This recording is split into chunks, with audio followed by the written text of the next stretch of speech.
മാർപ്പാപ്പയുടെ ആരോഗ്യസ്ഥിതിയെക്കുറിച്ച് വത്തിക്കാനിൽ നിന്ന് മാധ്യമപ്രവർത്തകരായ doctor Jose V Philip തയ്യാറാക്കിയ റിപ്പോർട്ട് നമുക്ക് കാണാം. ഞാൻ വത്തിക്കാന്റെ മുൻവശത്തുള്ള സെന്റ് പീറ്റേഴ്സ് സ്ക്വയറിലാണ് നിൽക്കുന്നത്.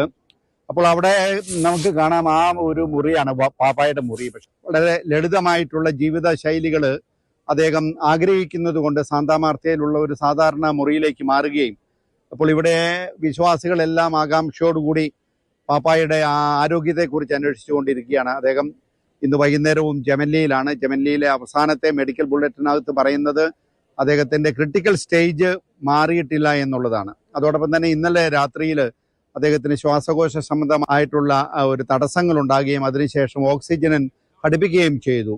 അപ്പോൾ പിന്നെ അതുപോലെ തന്നെ ബ്ലഡ് അനാലിസിസിൽ കണ്ടത് അദ്ദേഹത്തിന് പ്ലേറ്റ്ലേറ്റ് കുറവായിരുന്നു, അതോടൊപ്പം തന്നെ രക്തം കുറവായിരുന്നു. രക്തം അദ്ദേഹത്തിന് ദാനം ചെയ്യുകയും അങ്ങനെ ട്രാൻസ്മിഷൻ നടത്തുകയും ചെയ്തു. അപ്പോൾ ഇന്നലെ രാത്രി ഉറങ്ങി എന്നാണ് പറയുന്നത്. അതോടൊപ്പം തന്നെ കസേരയിൽ ഇരുന്നു. ഏതായാലും കിടപ്പിലായിട്ടുള്ള ഒരു അവസ്ഥയിലല്ല.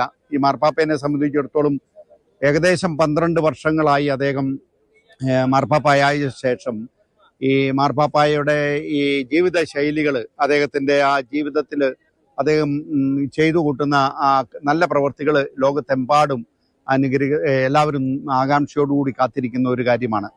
അപ്പോൾ വത്തിക്കാനിലെ അദ്ദേഹത്തിന് ശേഷം അദ്ദേഹം റിസൈൻ ചെയ്തു, ഇങ്ങനെയുള്ള ഊഹാപോഹങ്ങളുണ്ട്. പക്ഷെ അതൊക്കെ വത്തിക്കാനിൻ്റെ രഹസ്യാത്മകമായിട്ടുള്ള ഒരു പ്രോട്ടോകോളാണ്. എന്താണെന്ന് ഒരുപക്ഷെ ഈ മാർപ്പാപ്പായുടെ മുൻഗാമിയായിട്ടുള്ള ബെനഡിക്ട് മാർപ്പാപ്പ റിസൈൻ ചെയ്യുകയും ഫ്രാൻസിസ് മാർപ്പാപ്പായ്ക്ക് പാപ്പായാകാൻ സാധിച്ചത്. അതുപോലെ ഒരു പാരമ്പര്യം അദ്ദേഹം ഒരുപക്ഷെ തുടങ്ങാം, അത് റിസൈൻ ചെയ്യാം, അങ്ങനെയൊക്കെയുള്ള മാധ്യമ വാർത്തകൾ കേൾക്കുന്നുണ്ട്. പക്ഷെ ഇതൊന്നും നമുക്ക് ഉറപ്പിക്കാൻ പറയത്തില്ല. ഇപ്പോഴത്തെ കണ്ടീഷനിൽ മാർപ്പാപ്പ വളരെ സീരിയസ് ആണെന്നുള്ള ഒരു വാർത്തയാണ് നമുക്ക് കേൾക്കുന്നത്. അപ്പോൾ ഞാൻ വാർത്തകൾ വത്തിക്കാൻ്റെ സെന്റ് പീറ്റേഴ്സ് സ്ക്വയറിൽ നിന്ന് ജോസ് ഫിലിപ്പ് നിങ്ങൾക്ക് വേണ്ടി നമുക്കെല്ലാവർക്കും പാപ്പായുടെ ഈ ഒരു നല്ല ആരോഗ്യത്തിന് വേണ്ടിയിട്ട് പ്രാർത്ഥിക്കാം.